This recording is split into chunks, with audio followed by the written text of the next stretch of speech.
Hello guys, I'm Michelle, and today let's talk about the antidifferentiation of transcendental functions. Antidifferentiation is a process of obtaining the antiderivative of a function. But before that, let's learn first the concept of integration.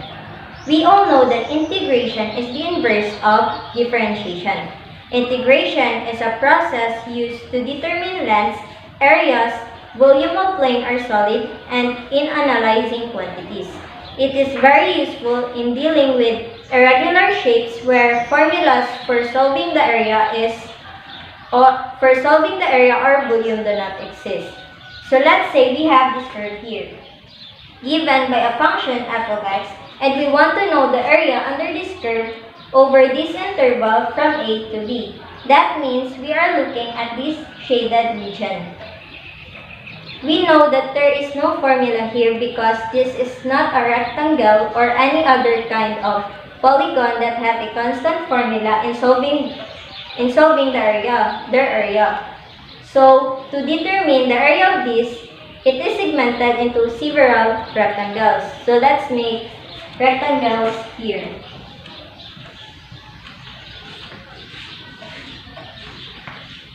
So this will be area 1, area 2, area 3.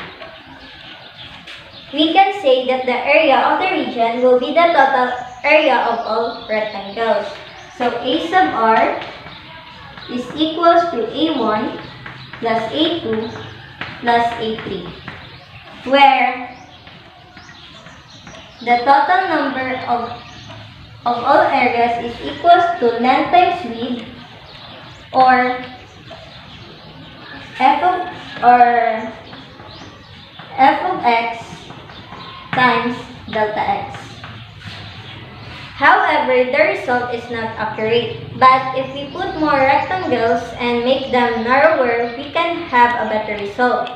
So let's divide again this region into smaller rectangles. The more rectangles that we have, the better the approximation of this area.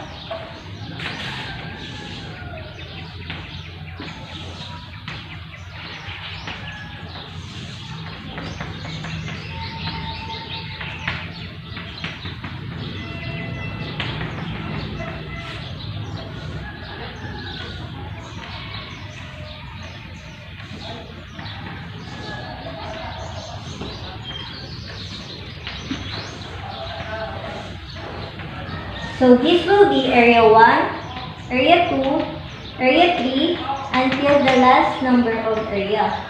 So the formula will then become like this. A sub r is equals to A1 plus A2 plus A3 plus A sub n until the last number of area that it has. Or A sub r is equals to the sum of all areas A sub I from I equals to 1 to n. Because we use many rectangles, we can represent the sum of all their areas using the summation notation, which involves this uppercase sigma, which means to add up the terms that follows. We notice that the larger the number of rectangles, the lesser will be the error. For this reason, limit approaching to infinity is applied. So A sub r is equals to limit and approaching to infinity.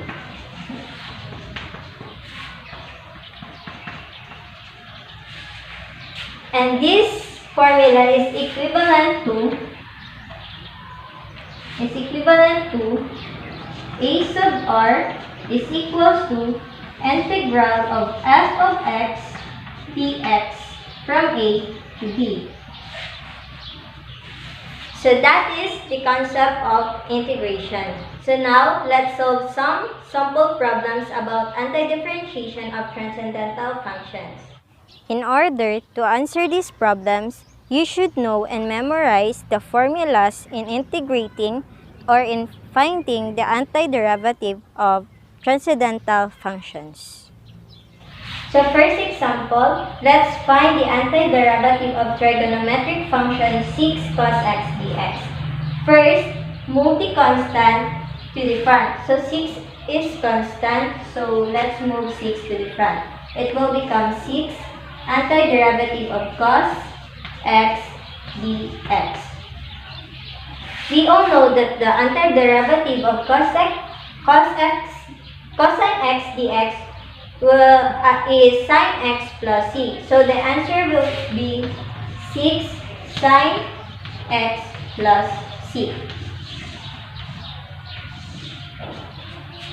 Let's have another example for trigonometric function.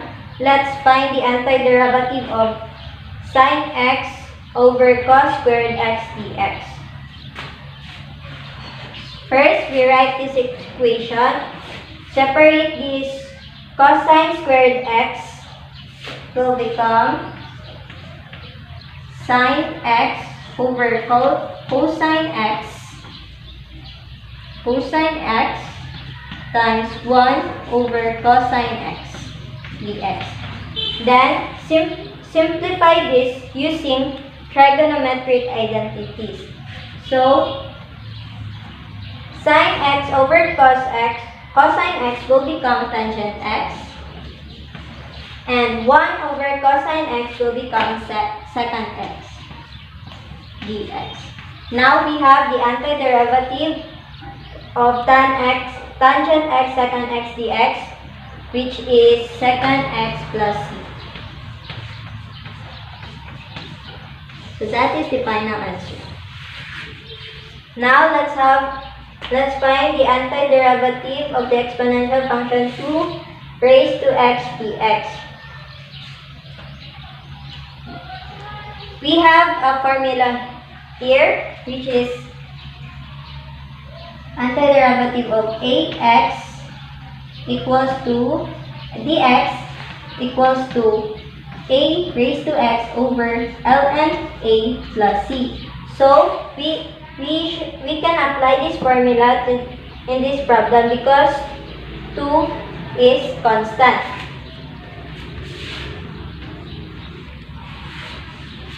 So it will become the antiderivative of 2 raised to x dx will be 2 raised to x over ln a, which is 2 plus c.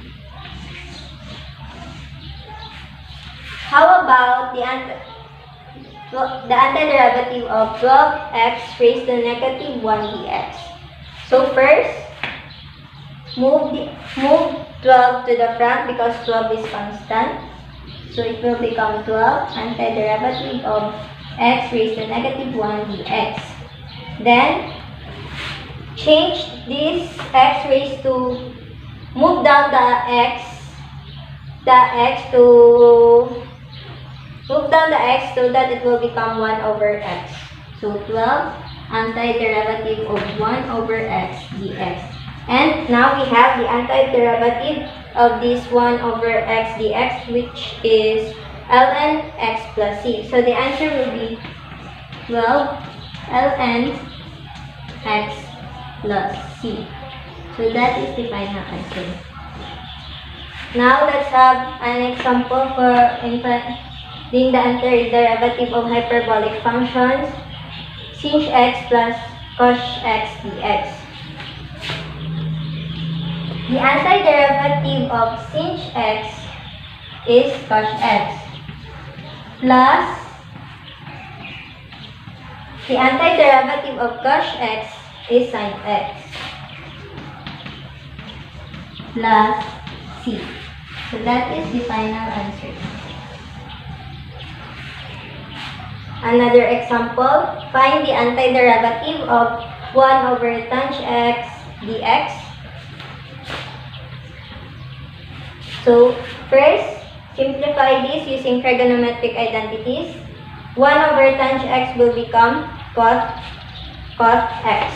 So antiderivative of cos x dx. The antiderivative of cos x dx, according to the formula, is ln sich x plus c, or negative ln cosecant x plus c. So either of the two is the correct answer.